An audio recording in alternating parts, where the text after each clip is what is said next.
Hello दोस्तों, स्वागत है आपका आरसी क्लासेस में। और आज हम पढ़ने जा रहे हैं साइंस की सीरीज़ का पार्ट 3। इससे पहले मैंने पार्ट फर्स्ट और पार्ट सेकंड दोनों अपलोड कर लिए हैं। अगर आपने दोनों पार्ट नहीं देखे हैं तो आप प्लेलिस्ट में जाके देख सकते हैं। वो किसी भी वनडे एग्ज़ाम के लिए बहुत ज़्यादा इंपॉर्टेंट है। उसमें मैंने कुछ सिलेक्टेड ही साइंस के क्वेश्चन कराए हैं। आज हम कर रहे हैं साइंस के सीरीज़ का थर्ड पार्ट। तो आइए आज की क्लास शुरू करते हैं। आज का हमारा पहला क्वेश्चन है, मोमबत्ती का जलना है। एग्जाम में पूछा जाएगा कि मोमबत्ती का जलना कैसी प्रक्रिया है, रासायनिक प्रक्रिया है या भौतिक प्रक्रिया है। तो आप क्या बोलोगे? केमिकल प्रोसेस, यानी रासायनिक प्रक्रिया। रासायनिक प्रक्रिया में आप समझ सकते हैं कि अगर किसी अवस्था का परिवर्तन हो जाता है तो वह अपनी पुरानी अवस्था में वापस नहीं आ सकता है। ऐसे आप कह सकते हैं श्वसन। क्या कह सकते हैं? श्वसन भी आपकी कौन सी प्रोसेस है? रासायनिक परिवर्तन है। ऐसे हम कह सकते हैं सब्जी का पकना। सब्जी का पकना ये भी हमारे रासायनिक परिवर्तन है या रासायनिक प्रक्रिया है। और भी इम्पोर्टेंट है, ये कुछ ज़्यादा इम्पोर्टेंट है। इसके बाद है मधुमक्खी के डंक में शामिल होता है। तो मधुमक्खी के डंक में क्या होता है? अम्ल होता है। अगर आपसे पूछा जाएगा कि अगर किसी को मधुमक्खी ने काट लिया तो उसके ट्रीटमेंट के लिए हमें क्या करना चाहिए, तो हमें क्या लगाना चाहिए? बेस, खाने वाला सोडा। अगर हम वो यूज करेंगे तो अम्ल का असर कम हो जाएगा। इसके बाद है इम्पोर्टेंट क्लोरीन, फूलों का रंग उड़ाने वाली गैस।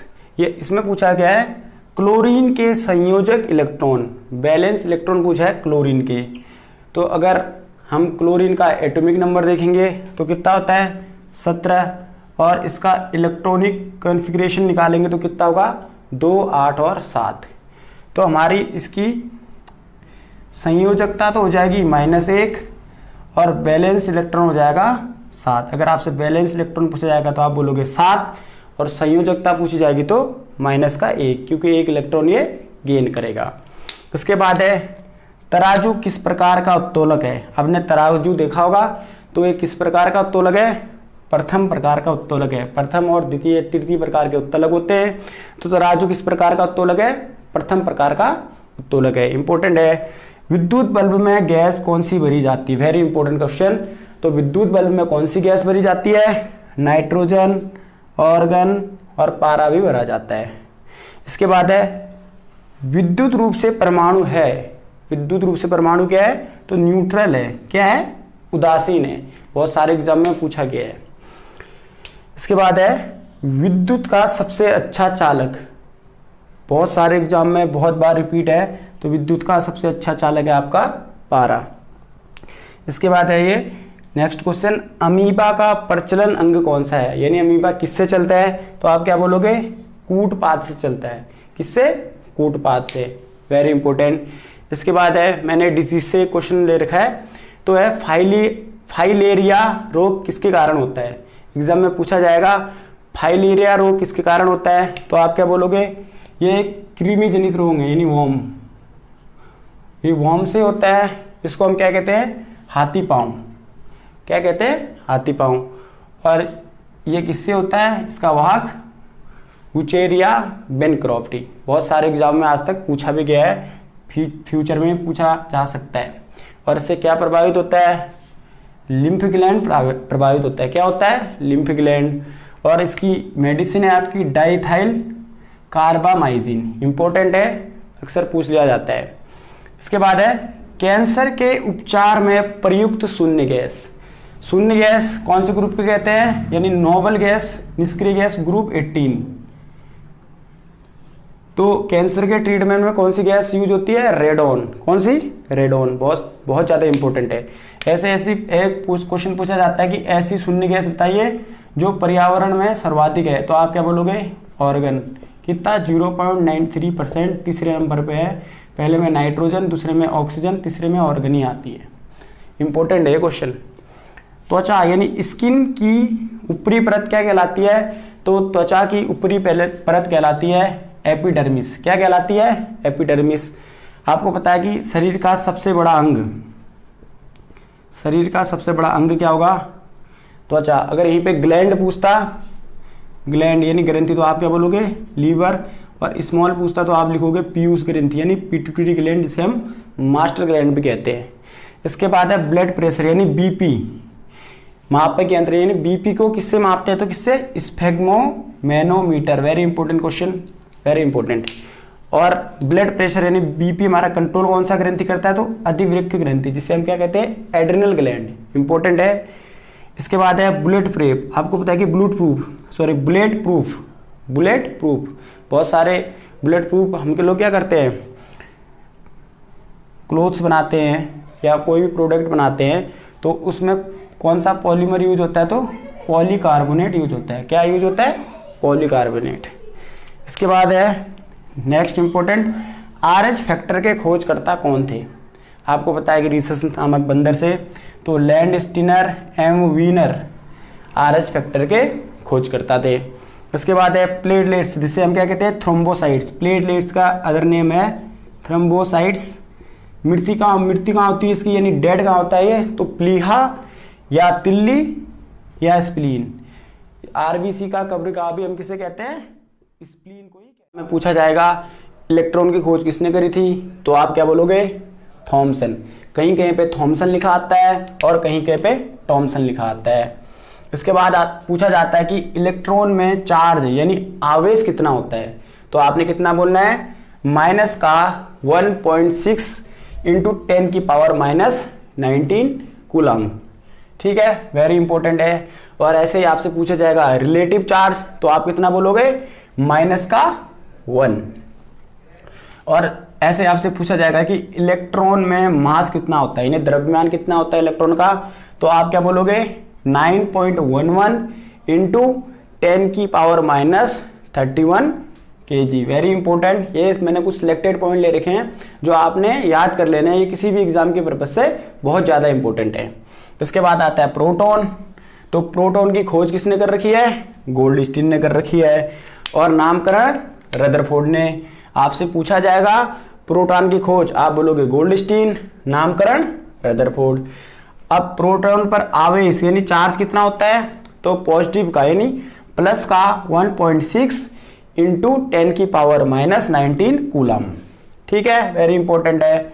और ऐसे आपसे रिलेटिव चार्ज पूछा जाएगा तो कितना हो जाएगा, प्लस का 1। ऐसे प्रोटॉन का मास यानी द्रव्यमान तो कितना होगा, 1.67 इंटू 10 की पावर माइनस 27 kg। बहुत सारे एग्जाम में पूछा गया क्वेश्चन है। ऐसे ही नेक्स्ट आता है इंपॉर्टेंट आपका, न्यूट्रॉन की खोज किसने कर रखी है, तो न्यूट्रॉन की खोज किसने कर रखी है दोस्तों, चैडविक ने कर रखी है। किसने, चैडविक ने कर रखी है। और न्यूट्रॉन पे आवेश कितना होता है, शून्य आवेश होता है। और इसका मास, न्यूट्रॉन का मास यानी द्रव्यमान कितना होता है, 1.67 इंटू 10 की पावर माइनस 27 kg। और इसमें रिलेटिव चार्ज कितना होता है, 0। आपने पहले क्लास में सुना भी होता है, एक ट्रिक थी ईट पग नाच। क्या थी, ईट पग नाच। ई से आता है इलेक्ट्रॉन, और इसकी खोज किसने कर रखी है, थॉमसन ने। पौ से आता है प्रोटॉन, प्रोटॉन की खोज किसने कर रखी है, गोल्डस्टीन ने। कहीं कहीं पर भी आ जाता है तो रॉ से क्या होगा, रदरफोर्ड। रदरफोर्ड ने क्या कर रखा है, नामकरण कर रखा है। इसके बाद आता है नाच, 9 से आपका आता है न्यूट्रॉन, खोज किसने कर रखी है, चैडविक ने कर रखी है। अब इसके बाद मैं आपको कुछ इंपॉर्टेंट पॉइंट बताता हूं जो एग्जाम के पर्पज से बहुत ज्यादा इंपॉर्टेंट है। आप यहां पे लिखा है मैंने परमाणु द्रव्यमान। क्या लिखा है, परमाणु द्रव्यमान। तो परमाणु द्रव्यमान हम कैसे प्राप्त करते हैं, प्रोटॉन प्लस न्यूट्रॉन की संख्या बराबर हमारा क्या होता है, एटॉमिक मास, यानी परमाणु द्रव्यमान। अब और परमाणु संख्या को हम किससे डिनोट करते हैं, तो Z से डिनोट करते हैं।